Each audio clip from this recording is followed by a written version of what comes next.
Welcome back students to my class. और आज हम जो टॉपिक शुरू कर रहे हैं उसका नाम है एयर पोल्यूशन। तो एयर पोल्यूशन है क्या? वायु प्रदूषण। जब भी आपके एटमॉस्फेयर में जो एयर है वो प्रदूषित रहती है, मतलब कि उसमें कुछ ऐसे कंपोनेंट्स हैं, ऐसे पार्टिकल्स हैं जो कि हमारे एनवायरनमेंट और ह्यूमन के लिए कहीं ना कहीं कोई प्रॉब्लम क्रिएट कर रहे हैं, तो वो हमारा होता है पोल्यूशन।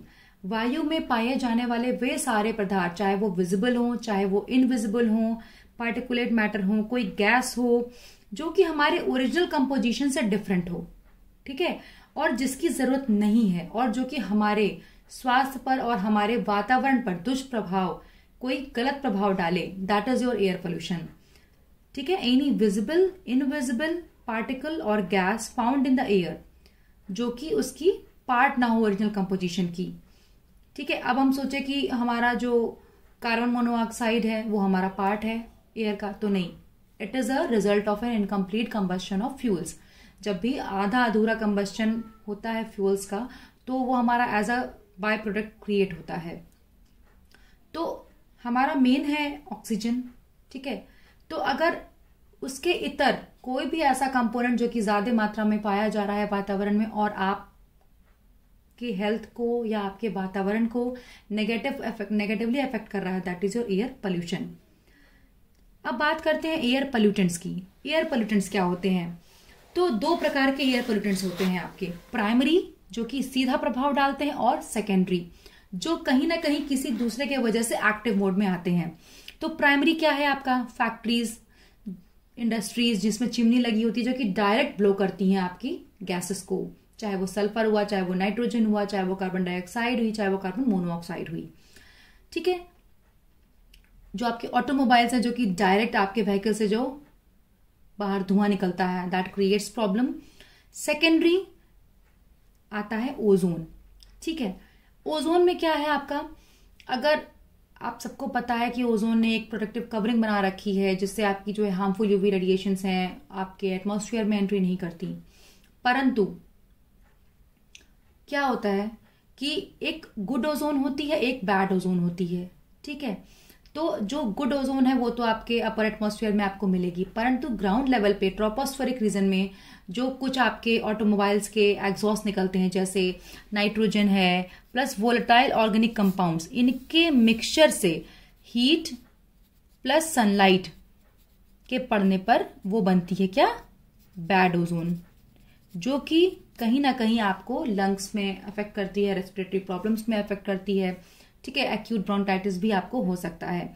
तो ये आपका देखिए डायरेक्ट नहीं प्रेजेंट है कहीं भी, सेकेंडरी है, इनके कॉम्बिनेशन से ये इफेक्ट में आती है।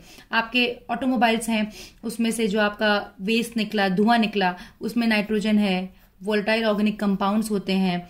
अब ये नाइट्रोजन और वोलेटाइल ऑर्गेनिक कंपाउंड्स कंबाइन करते हैं हीट और सनलाइट के संपर्क में आने पर, और क्या बनाते हैं? बैड ओजोन बनाते हैं। ठीक है, जो कि आपके हेल्थ के लिए वेरियस इश्यूज को क्रिएट करती है। तो दो प्रकार के आपके पोल्यूटेंट्स हो गए, प्राइमरी एंड सेकेंडरी। नेक्स्ट हम बात करेंगे major sources of air pollution. क्या क्या ऐसे कारण हैं, कारण कह लीजिए या सोर्सेज, क्या है रीजन एयर पोल्यूशन हो क्यों रहा है? तो सबसे पहला है, दुनिया फॉरवर्ड हो चुकी है, सबके पास, सबके घरों में व्हीकल्स हैं, किसी के पास बाइक है, किसी के पास स्कूटर है, किसी के पास कार है, that all creates what? Pollution. ठीक है, हाइड्रोकार्बन एमिट करती है, नाइट्रोजन ऑक्साइड एमिट करती है, वोलेटाइल ऑर्गेनिक कंपाउंड्स एमिट करती है। भाई इनकम्प्लीट कम्बशन भी होता है कई बार फ्यूल्स का, प्रॉपर इग्निशन नहीं हो पाता, आप इंजन स्टार्ट करते हो प्रॉपर इग्नाइट नहीं हो पाता, तो एज अ बाय प्रोडक्ट क्या बनता है? कार्बन मोनोऑक्साइड, पार्टिकुलेट मैटर्स, ये सारे क्या करते हैं आपके? ये सारे आपको कहीं ना कहीं अफेक्ट करते हैं। इंडस्ट्रीज डायरेक्ट आपकी प्राइमरी सोर्स है एयर पोल्यूशन की, क्योंकि चिमनी से जो फ्यूल है, धुआं है जो निकल रहा है, सल्फर डाइऑक्साइड है। Petrochemical industries hydrogen fluoride emit करती हैं, हाइड्रोक्लोरिक एसिड देती हैं, जिससे हमारा क्या है? वातावरण प्रदूषित हो रहा है। डोमेस्टिक सोर्सेज भी हैं, क्योंकि आज भी 50% से ज्यादा जनता हमारी क्या करती है? वुड, कोल, ऑयल का यूज करती है, ओपन में कुकिंग करती है, जिससे क्या होता है? हमारा इनकम्प्लीट कंबस्शन भी होता है, तो हमारा वातावरण प्रदूषित होता है। ठीक है, चलिए आगे बढ़ते हैं, बात करते हैं टोबैको स्मोकिंग। टोबैको स्मोकिंग जो भी सिगरेट है, तंबाकू जो लोग इस्तेमाल करते हैं, ठीक है, स्मोकिंग जो है वो एक्टिव स्मोकर्स हैं, कुछ पैसिव स्मोकर्स हैं। एक्टिव स्मोकर्स वो हैं जो कि डायरेक्ट स्मोकिंग कर रहे हैं। ठीक, पैसिव में क्या है, एक्टिव वाले ने स्मोक किया, पैसिव वाले ने इनहेल किया, तो दोनों के लिए एक तरह से ये हार्मफुल है। ठीक है, तो सिगरेट स्मोकिंग वगैरह उससे भी एयर पोल्यूशन आपका होता है। मिसलेनियस में जैसे आप क्या करते हो, कचरा कहीं पड़ा हुआ है आप उसको जलाते हो। पेस्टिसाइड का स्प्रे आजकल हम लोग बहुत ज्यादा करते हैं ताकि हमारी जो प्लांट्स हैं, वेजीज हैं, उनको इंसेक्ट से बचाने के लिए। न्यूक्लियर एनर्जी, बहुत सारे प्रोग्राम्स एंड टेस्टिंग चलती रहती है जो कि कहीं ना कहीं आपके वातावरण को प्रदूषित करती है। अब आइए हम बात करते हैं कि पोल्यूशन तो हमने जान लिया कि कहाँ से हो रहे हैं, जैसे ऑटोमोबाइल्स हैं, फैक्ट्रीज हैं, डोमेस्टिक में भी आप करते हो, फिर टोबैको स्मोकिंग है आपकी, और मिसलेनियस में भी है जैसे आप न्यूक्लियर एनर्जी प्रोग्राम्स चला रहे हो। ठीक है, अब बात करते हैं उस पोल्यूशन में मेजर कंपोनेंट्स क्या क्या होते हैं, ऐसे क्या कंपोनेंट आ रहे हैं हमारे एयर में जो कि उसे प्रदूषित करते हैं। तो सबसे पहला है कार्बन मोनोऑक्साइड। कार्बन मोनोऑक्साइड जैसे कि मैंने पहले बताया आपको, इनकम्प्लीट कंबस्टन ऑफ फ्यूल्स की वजह से होता है कि आप फ्यूल्स आपका प्रॉपर पूरी तरह बर्न नहीं हो पाया, तो एज अ बाय प्रोडक्ट क्या निकलेगा, कार्बन मोनोऑक्साइड। ठीक है, तो ये क्या करता है, reduces oxygen delivery to the body organs. आपके बॉडी के जो विभिन्न ऑर्गन्स हैं वहां पर ये ऑक्सीजन की सप्लाई को बाधित कर देता है। ठीक है, तो कहीं ना कहीं आपके लिए दिक्कत वाला है। सल्फर डाइऑक्साइड बहुत ज्यादा मात्रा में प्रेजेंट है जो कि नुकसान करता है। नाइट्रोजन डाइऑक्साइड है जो कि लंग्स के प्रॉब्लम्स के लिए डायरेक्ट रिस्पॉन्सिबल है। पार्टिकुलेट मैटर्स जो कि छोटे छोटे सस्पेंडेड पार्टिकल्स आपके एयर में होते हैं, इन पोल्यूशन के थ्रू जो एंटर कर रहे हैं, वो क्या करते हैं, डायरेक्टली अस्थमा के लिए आपके रिस्पॉन्सिबल हैं। ग्राउंड लेवल ओजोन, जैसे कि मैंने पहले बताया, आपके पास दो प्रकार की ओजोन होती है, गुड, दूसरी होती है बैड। गुड वाली आपकी अपर एटमॉस्फेयर में होती है, दैट इज गुड, आपकी वेजिटेशन के लिए इंपॉर्टेंट है, अल्ट्रावायलेट रेडिएशंस को, हार्मफुल अल्ट्रावायलेट रेडिएशंस को आने से रोकती है अर्थ पे। बैड वाली मैंने पहले बताया, नाइट्रोजन ऑक्साइड और वोलेटाइल ऑर्गेनिक कंपाउंड्स के कॉम्बिनेशन से बनती है, हीट और सनलाइट के प्रेजेंस में। ठीक है, तो ये हमारी जो ग्राउंड लेवल ओजोन है ये ट्रोपोस्फेरिक रीजन में होती है, और ये हमारी क्या करती है, एक तरह से बैड ओजोन है और हमारे लिए हेल्थ प्रॉब्लम्स क्रिएट करती है, breathing problems and lungs functions को डिक्रीज कर देती है। अब ये जो पांचों आपके कंपोनेंट्स हैं जो कि आपके वायु को प्रदूषित करते हैं, ये कंबाइन करके क्या बनाते हैं, smog. That is a combined form of smoke and fog. भाई स्मोक क्या है आपका, कि गैसेस रिलीज हुई, carbon monoxide, sulphur dioxide, nitrogen dioxide. ठीक है, अब फाइन सस्पेंडेड पार्टिकल्स भी होते हैं उसमें, वोलेटाइल ऑर्गेनिक कंपाउंड्स होते हैं। तो ये स्मोक और फॉग क्या करती हैं, कंबाइन करके क्या बनाती है, स्मॉग बनाती हैं। तो एक कवर हो जाती है आपकी अपर लेयर ऑफ एटमॉस्फेयर में, एक कवरिंग हो जाती है बिल्कुल येलो या आपके लीजिए ब्लैक कलर की, और आपका पूरा विजिबिलिटी डिक्रीज हो जाता है। ठीक है, यूवी रेडिएशन आना बंद हो जाती हैं, रेस्पिरेटरी प्रॉब्लम से start, because you feel suffocated, आपको सफोकेशन होने लगता है क्योंकि आपके पास क्लीन एयर नहीं होती है ब्रीथ करने के लिए। तो ये आपकी ग्राउंड लेवल ओजोन जो है ये भी आपका बहुत हद तक इसके लिए रिस्पॉन्सिबल है।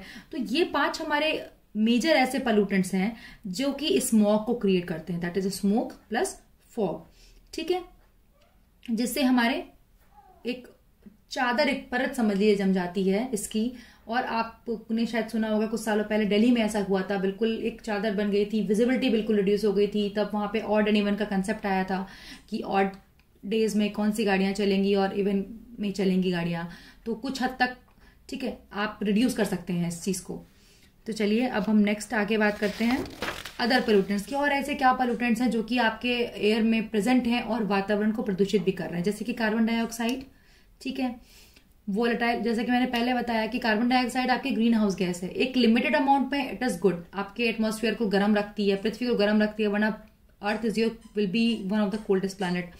ठीक है, फिर लेकिन अगर इसका एक लेवल से एक्सीड आप करोगे तो that is harmful for you. Volatile organic compound जैसे आपकी मीथेन है, बेंजीन है, टोलिन है, जाइलिन है, ये सारे आपके क्या है, वोलेटाइल ऑर्गेनिक कंपाउंड्स हैं जो कि ऑटोमोबाइल से डायरेक्टली आपके एग्जॉस्ट होते हैं। पॉलीन्यूक्लियर एरोमेटिक हाइड्रोकार्बन्स, पीएच, जो कि आपके डबल या 2 बेंजीन रिंग्स रखे होती हैं और इनकम्प्लीट कंबशन से एमिट होती है। तो ये सारे भी आपके अदर पोल्यूटेंट्स हैं जो कि कहीं ना कहीं आपको डिस्टर्ब करते हैं। अब आइए हम बात करते हैं कि हम पता कैसे करें कि हमारी एयर पोल्यूटेड है। तो क्या ऐसे मॉनिटरिंग एस्पेक्ट्स हैं हमारे पास, ठीक है। तो बेस्ट इंडिकेटर क्या है, सल्फर डाइऑक्साइड। अगर आपका सल्फर डाइऑक्साइड आपके एयर में प्रेजेंट है, that means your air is polluted. Smoke है, सस्पेंडेड पार्टिकल्स प्रेजेंट हैं, that means your air is polluted. Grit dust measurement हम कर सकते हैं। कोफिशिएंट ऑफ हेज, जो कि हमारा एयर है तो कितना हेजीनेस है आपके वातावरण में। कभी कभी आप देखिए नॉर्मल डेज में भी पोल्यूशन के थ्रू, ऑटोमोबाइल्स, फैक्ट्रीज के थ्रू जो आपकी गैसेस निकलती हैं वो पूरे एक एटमॉस्फेयर को हेजी कर देती हैं, आपको कुछ दिखता नहीं है। तो कोफिशिएंट ऑफ हेज क्या है, प्लस आपका एयर क्वालिटी इंडेक्स कैसा है, आपके एयर में क्या क्या कंपोनेंट्स कितनी मात्रा में प्रेजेंट है। तो ये सब चीजें आपको डायरेक्ट इंडिकेट करती हैं कि whether your air is clean और पोल्यूटेड।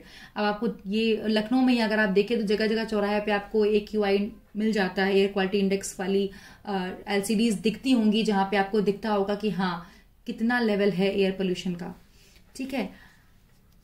चलिए अब हम आगे बढ़ते हैं और बात करते हैं टाइप्स ऑफ एयर पोल्यूशन की। तो 2 प्रकार की एयर पोल्यूशन है, इंडोर एंड आउटडोर। भाई इंडोर भी है क्योंकि अभी भी आप डोमेस्टिक कुकिंग जब करते हो तो आप वुड्स, कोल वगैरह यूज करते हो, ठीक है। तो इंडोर जो आपकी एयर पोल्यूशन है वो डोमेस्टिक लेवल पे होती है। कहीं ना कहीं आप जाने अनजाने में इसका यूज करते हो, जैसे कुकिंग आप करते हो, सॉलिड फ्यूल्स यूज करते हो, जैसे वुड है, ठीक है। ओपन फायर्स में आप करते हो। बायोमास बर्निंग भी आप करते हो, जैसे आपका काउ डंग है, एनिमल डंग जो भी आप यूज करते हो, क्रॉप वेस्ट जला के आप कुकिंग करते हो, that all contributes to air pollution, ठीक है। जो आपके बहुत सारे स्मोकी कुकिंग फ्यूल्स हैं उसमें क्या क्या होगा, आपका फाइन पार्टिकल्स भी होते हैं, भाई इनकम्प्लीट कंबस्शन भी होगा तो कार्बन मोनोऑक्साइड भी होगा, ठीक है।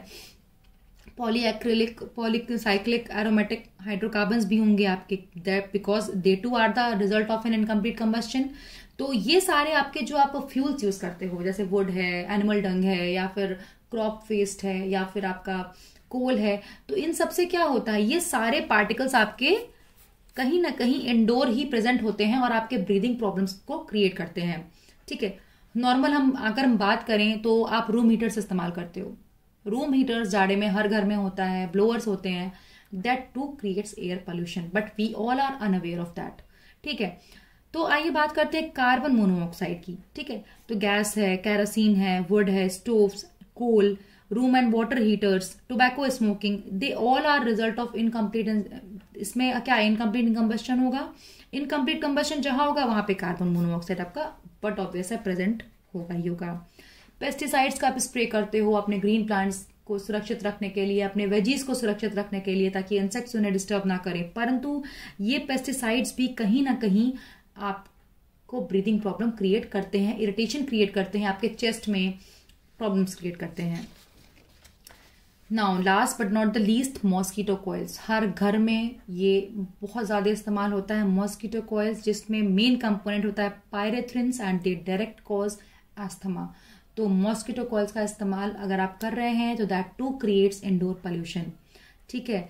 जो घर में आप देखिए आपको पता ही नहीं चलता कि आप इस्तेमाल कर रहे हो and you are creating and contributing to air pollution, जैसे कि आप कॉलिन यूज करते हो, ठीक है, आप लाइजॉल यूज करते हो, they are the cleaning compounds and cleaning agents, आप पेंट्स इस्तेमाल करते हो, ठीक है। कई बार देखिए कुछ लोगों को पेंट से एलर्जी होती है, नई नई जब पेंटिंग होती है तो दे कफ एंड स्नीज, क्यों, because it consist of something different that creates irritation in their chest. तो जो सेंसिटिव ज्यादा होते हैं उनके अंदर ये इरिटेशन होना स्टार्ट होती है। वैक्सेस हैं, ग्लूज, पेंट्स, हेयर स्प्रेज आप पार्लर्स में इस्तेमाल करते हो, परफ्यूम्स काफी लोगों को देखिए परफ्यूम से एलर्जी होती है और चीखना स्टार्ट कर देते हैं वो लोग। तो कहीं ना कहीं that creates pollution and contributes to air pollution. तो ये सारी चीजें हैं जो कि कहीं ना कहीं आप इंडोर यूज कर रहे हो और you are creating indoor pollution, ठीक है।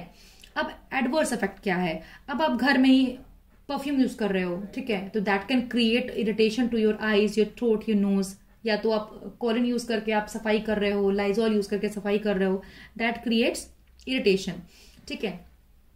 अब आपने स्प्रे किया, हेयर स्प्रे लगाया, कफ और चेस्ट में टाइटनेस हो सकती है, रेस्पिरेटरी इलनेस भी हो सकती है। अगर हम लॉन्ग टर्म इनका इस्तेमाल करेंगे तो डिक्रीज लंग की ग्रोथ प्रॉपर नहीं हो पाती, ठीक है। अब हम बात करते हैं आउटडोर पोल्यूशन की। तो जाहिर सी बात है आउटडोर पोल्यूशन में मेन फैक्टर्स आपके हैं, आपके एक तो आपकी फैक्ट्रीज हो गई, दूसरा आपका क्या हो गया, ऑटोमोबाइल्स हो गए। These two are the main factors that create outdoor pollution. ठीक है, फैक्ट्रीज या है, फैक्ट्रीज में चिमनीज हैं, चिमनी से आपका धुआं निकल रहा है। ऑटोमोबाइल्स हैं, ऑटोमोबाइल से आपकी एग्जॉस्ट गैसेस निकलती रहती हैं। ठीक है, दैट क्रिएट्स एयर पोल्यूशन। ठीक, ओजोन, अब इफेक्ट क्या आ रहा है आउटडोर एयर पोल्यूशन से? ओजोन लेवल आपको पता है, जैसे मैंने बता दिया, ओजोन में जो आपकी एक तरह से कवरिंग है एक लिमिटेड अमाउंट में है अपर एटमॉस्फेयर में, that is your good ozone जो आपको सेफ रख रही है। परंतु बैड ओजोन भी है जो कि आपके ऑटोमोबाइल के एग्जॉस्ट से निकल रही है, तो that creates problem. Particulate matter है हमारा एयर पोल्यूशन क्रिएट कर रहा है। नाइट्रोजन ऑक्साइड है जिसकी वजह से हमारा ओजोन इफेक्ट में आ रहा है और एज अ सेकेंडरी पोल्यूटेंट काम कर रहा है। ठीक है, सल्फर डाइऑक्साइड है, एसिड रेन, एसिड डिपोजिशन। भाई इतने सारे वोलेटाइल कंपाउंड्स आपके निकल रहे हैं तो वो कहीं ना कहीं वाटर से कंबाइन करते हैं, प्रेसिपिटेशन के फॉर्म में एसिड रेन होती है आपकी। तो आपने रिसेंटली सुना होगा ताजमहल का जो आपका स्ट्रक्चर है वो येलोइश पड़ते चला जा रहा है। क्यों? Because of acid rain. कहीं ना कहीं ये जो वोलेटाइल कंपाउंड्स आपके गाड़ियों से, आप ऑटोमोबाइल से निकल रहे हैं, ये कहीं ना कहीं जाके वाटर से कंबाइन कर रहे हैं and they create what, acid. तो वो एसिड नीचे आ रहा है, that is hazards for your crops, for you and for the monuments. तो इसीलिए आपका ताजमहल का जो कलर है वो देखिए हल्का येलोइश हो रहा है because of the acid rain. तो ये सारे वो सब चीजें हैं कि किस तरह से आपका इंडोर और आउटडोर एयर पोल्यूशन आप कहीं ना कहीं कंट्रीब्यूट कर रहे हो इसमें। तो ये जरूरी है कि आप इसे कंट्रोल करिए। तो इसको आप पढ़िए, फिर हम मिलते हैं नेक्स्ट लेक्चर में with the topic control of air pollution. तब तक के लिए थैंक यू।